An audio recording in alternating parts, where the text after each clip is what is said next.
नमस्कार दोस्तों।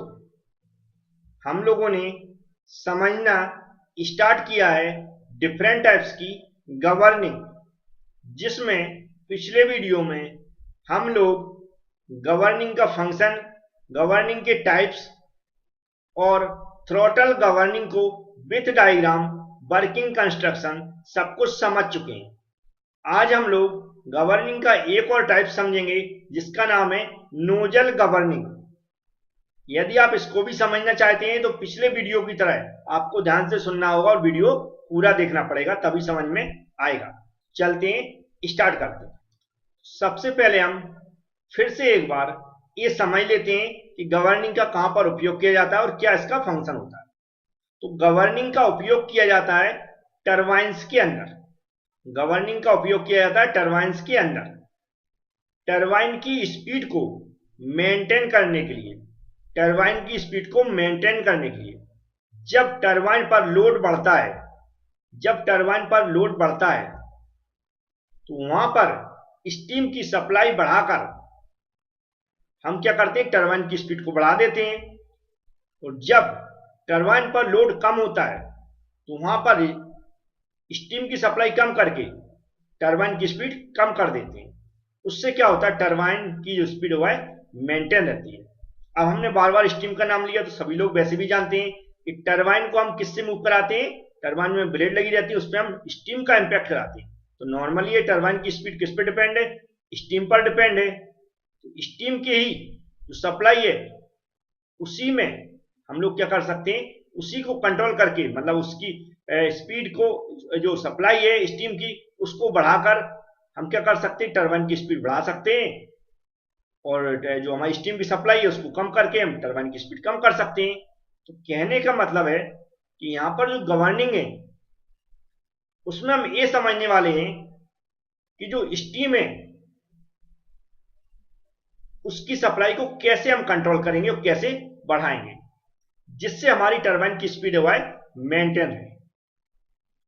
अब नोजल गवर्निंग की क्यों जरूरत पड़ी, इसको भी हमें ध्यान से सुनना है।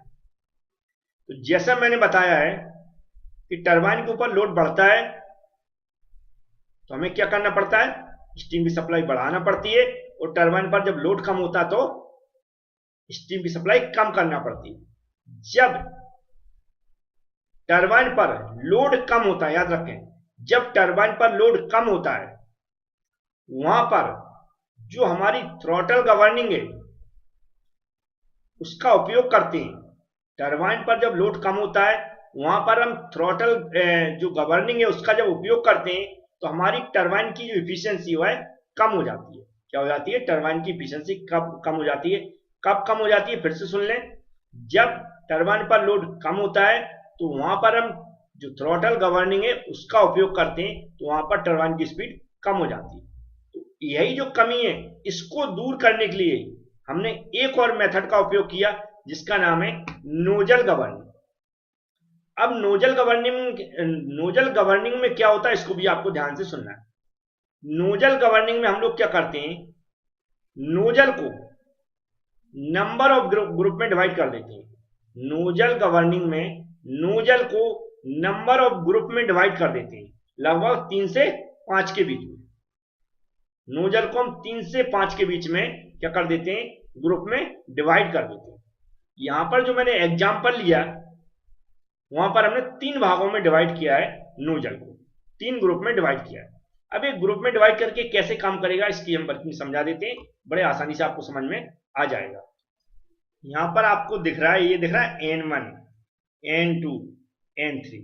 इसको मैंने पूरा नोजल को मैंने 3 ग्रुप में डिवाइड कर दिया। कितने लोग यहाँ पर ये लगा दिया मैंने, मतलब 3 ग्रुप कंप्लीट बना दिए। यहाँ पर लिख भी दिया N1 N2 क्या नंबर ऑफ नोजल्स हैं, ग्रुप ऑफ नोजल्स हैं।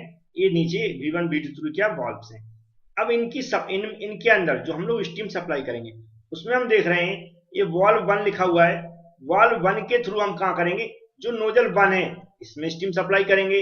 वॉल्व जो 2 आपको यहाँ पर दिख रहा है 2 के थ्रू नोजल 2 में सप्लाई करेंगे। और वॉल्व 3 है इसमें, यहाँ से इसके थ्रू हम नोजल 3 में यहाँ पर सप्लाई करेंगे। ये नोजल 3 के लिए है, ये नोजल हमारा किसके लिए है, 2 के लिए है, और ये नोजल हमारा 1 के लिए है।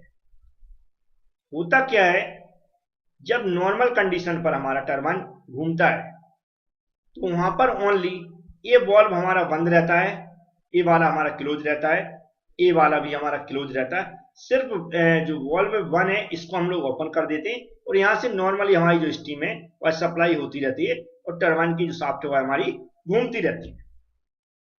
लेकिन धीमे धीमे जैसे लोड बढ़ता है, धीमे धीमे लोड बढ़ता है, वैसे वैसे हम क्या कर सकते हैं, 2 फिर 3 ये नंबर ऑफ वाल्व हम क्या करते हैं, ओपन कर देते हैं।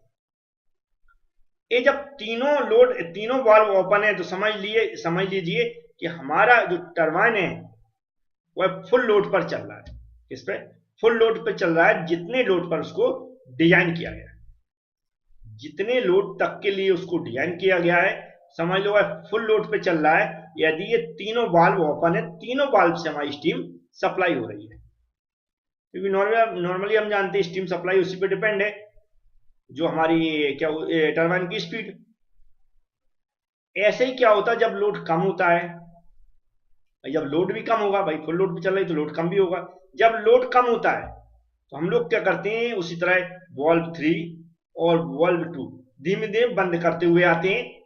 स्पीड जैसे जैसे कम होती है और नॉर्मल कंडीशन पर हमारी वाल्व V1 खुला रहता है और हमारा नॉर्मल कंडीशन पर हमारा क्या होता है, टरबाइन घूमता रहता है। इस तरह ये स्पीड कंटिन्यू क्या होती है, मेंटेन रहती है इसकी टरबाइन की। लोड बढ़ने पर हम क्या करते हैं, वाल्व 2 फिर वाल्व 3 ओपन कर देते हैं जिससे स्टीम हमारी सप्लाई होती है और नोजल यहाँ पर दिख रहा है 2 से नोजल 2 और 3 भी काम करने लगता है जो ग्रुप में डिवाइड किया है। मतलब यहाँ पर भी जो ग्रुप में डिवाइड किया इस पर भी इंपैक्ट पड़ने लगता है स्टीम का और यहाँ से भी स्टीम सप्लाई होने लगती है तो उसकी स्पीड और बढ़ जाती है। समझ गया? स्पीड लोड बढ़ने पर हम लोग क्या करते हैं, V2 और V3 को धीमे धीमे ओपन कर देते हैं। लोड कम होने पर V3 और V2 को हम धीमे धीमे बंद कर देते हैं। V1 पोजीशन नॉर्मल पोजीशन को दर्शाती है कि नॉर्मल पोजीशन पे जो हमारी स्पीड मेंटेन है, जितनी हमें रखना है नॉर्मल पोजीशन पे घूमता है वह V1 से सप्लाई होने पर घूमता है। तो ये 2 और 3 जो ग्रुप में डिवाइड किया है नोजल को, उसका आप यहाँ पर फंक्शन समझ गए होंगे। ये लोड बढ़ने पर 2 और 3 वाल्व से भी हम क्या करते हैं, स्टीम को सप्लाई करते हैं। लोड कम होने पर 2 और 3 बंद करते हैं, V1 हमारा नॉर्मल कंडीशन पर चलता रहता है। इस तरह क्या होती है, हमारी जो टरबाइन है उसकी स्पीड मेंटेन रहती है। समझ गए होंगे? इसकी PDF में हमने थ्योरी लिख दी है हिंदी इंग्लिश में, यदि वो आपके पास है, यदि आप AB क्लास एप्लीकेशन वीडियो देख रहे हैं तो आपको वहां पर मिल गई होगी, वो पढ़ लें, उसको समझ लें कि कैसे लिखना है। जिनके पास नहीं है वो भी ले सकते हैं, लेकिन डिस्क्रिप्शन बॉक्स में वीडियो की लिंक दी गई मैंने, जिस पर मैंने एप्लीकेशन के बारे में सब कुछ बताया है, उसको देख के बेसिक प्रोसेस आप लोग कर लें तो आपको भी मिल जाएगी। Thank you friends.